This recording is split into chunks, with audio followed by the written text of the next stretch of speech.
क्या आप जानते हैं कि चैत्र महीने की ये कामदा एकादशी आपकी हर अधूरी मनोकामना पूर्ण कर सकती है। राधे राधे भक्तों, स्वागत है आपका मुकुल ब्लॉग्स 02 में।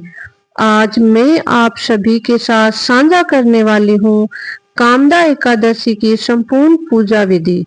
हिंदू पंचांग के अनुसार नव वर्ष में चैत्र माह की प्रथम एकादशी को कामदा एकादशी के रूप में मनाया जाता है। कामदा एकादशी को कामना को पूर्ण करने वाली और फलदा एकादशी के नाम से भी जाना जाता है। इस वीडियो में हम आपको बताएंगे कि 2026 में ये व्रत हमें कब करना है और पारण का समय क्या रहेगा। एकादशी तिथि भगवान विष्णु की प्रिय है। जो कोई भी ये व्रत करते हैं उनकी सब मनोकामना पूर्ण होती है। भक्तों, कामदा एकादशी पर लड्डू गोपाल की सेवा करते समय हमें कुछ खास बातों का ध्यान रखना चाहिए जिससे हमें सेवा का पूर्ण फल प्राप्त हो। जैसे कि साफ सफाई का विशेष ध्यान रखें। पूजा स्थल की साफ सफाई, लड्डू गोपाल के वस्त्र पूर्ण साफ होने चाहिए और शुद्ध होने चाहिए। तुलसी का भी महत्व ना भूलें कभी। भगवान श्री कृष्ण को तुलसी अत्यंत प्रिय है, इसलिए भोग में तुलसी दल अवश्य रख लें। बासी भोजन न चढ़ाएं। बासी भोजन है वो भगवान के भोग को कभी ना रखें, भोग में अर्पित ना करें, क्योंकि बासी भोजन भोग के लिए सही नहीं होता। प्याज लहसुन का भी परहेज रखें। जब हम एकादशी का व्रत करते हैं या भगवान श्री कृष्ण की पूजा करते हैं तब हमें लहसुन प्याज का पूर्ण ध्यान रखना चाहिए।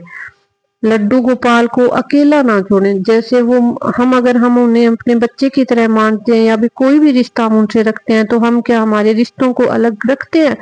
नहीं। तो उसी प्रकार लड्डू गोपाल को भी अकेला ना छोड़ें, उनके साथ रहें हमेशा। जैसे आप किसी दूसरे कमरे में है, वो अलग कमरे में है, तो आप उन्हें अपने साथ लेकर जाएं। श्रद्धा और भावना सबसे जरूरी है। सेवा करते समय हमें श्रद्धा और भक्ति की भावना है जो वो हमें रखनी चाहिए। मन से करेंगे तो हमें उसका पूर्ण फल प्राप्त होगा। व्रत के नियमों का भी पालन करें। हमेशा श्रद्धा के साथ हमें व्रत के नियम का भी ध्यान रखना है। ब्रह्मचर्य नियम का भी ध्यान रखना पड़ता है। इसमें 3 दिन पहले ही ये व्रत शुरू हो जाता है। जैसे 10वीं को हमें व्रत की पालना करनी शुरू कर देनी चाहिए।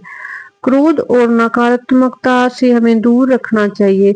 इस दिन हमें बिल्कुल हमारे मन को शांत रखना है। किसी के सामने कटु वचन नहीं बोलने हैं। कोई हमारे मन में गलत भावनाएं हैं वो नहीं रखनी है दूसरे के प्रति।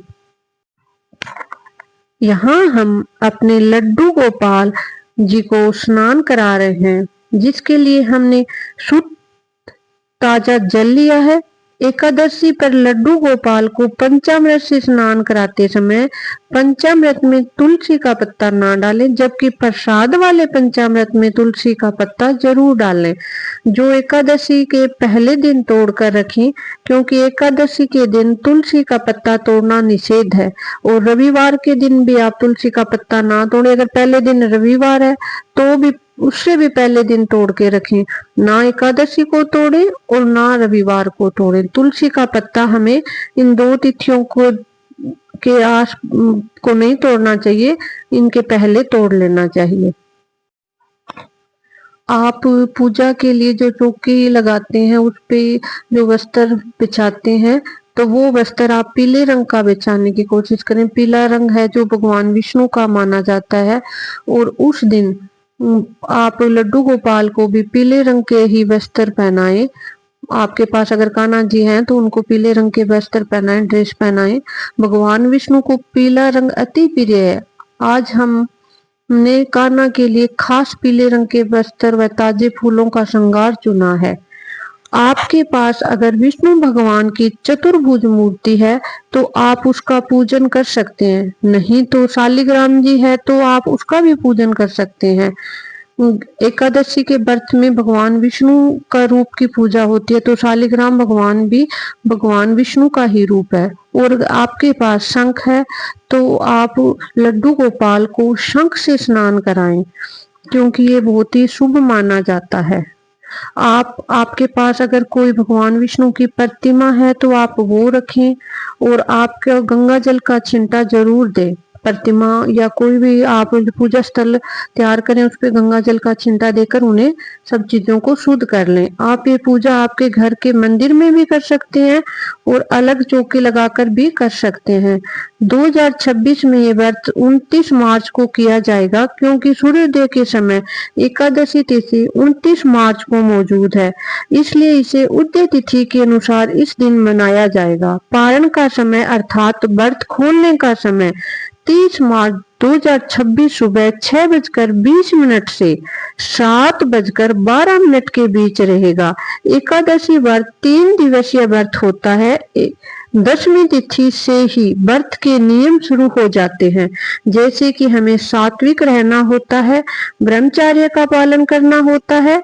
एकादशी का व्रत करने के बाद अगले दिन जब हम व्रत खोलते हैं या पारण करते हैं, उससे पहले दान दक्षिणा निकालनी चाहिए, किसी ब्राह्मण को भोजन कराना चाहिए या फिर सूखी रसोई निकालनी चाहिए। व्रत खोलते समय हमें खाने में चावल का प्रयोग जरूर करना चाहिए और पंचामृत का प्रसाद भी लेना चाहिए। अब मैं विष्णु भगवान की प्रतिमा स्थापित कर रही हूँ। इसके लिए मैं एकादशी को चावल का प्रयोग न करके सफेद तिल का प्रयोग किया है।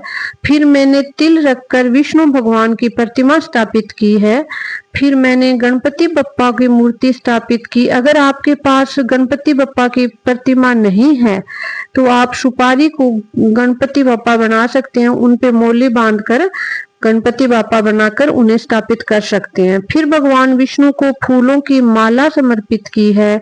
गणेश जी को, लड्डू गोपाल को भी फूल अर्पित किए हैं और मैंने तो सारे फूल पीले रंग के रखे हैं, क्योंकि भगवान विष्णु को पीला रंग अति प्रिय है। एक कलश जल भरकर पास में रखें। जो भी आपके पास श्रद्धा अनुसार फल है वो भी आप भगवान को अर्पित करें और प्रसाद के रूप में मिश्री का भोग लगाएं। इस दिन विष्णु सहस्त्र नाम का पाठ या गीता का पाठ करना भी शुभ माना जाता है और हम हाथ में तिल के दाने और फूल लेकर कथा करेंगे।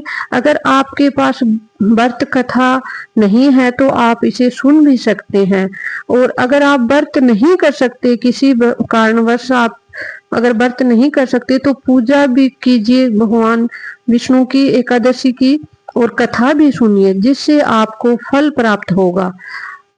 और इसके बाद हमने गणेश जी भगवान, भगवान विष्णु और लड्डू गोपाल की आरती की है।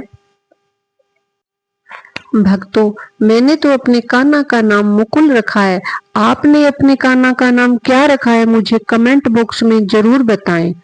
भक्तों, कामदा एकादशी का व्रत रखने और कान्हा की इस तरह सेवा करने से मन को जो शांति मिलती है वो अद्भुत है।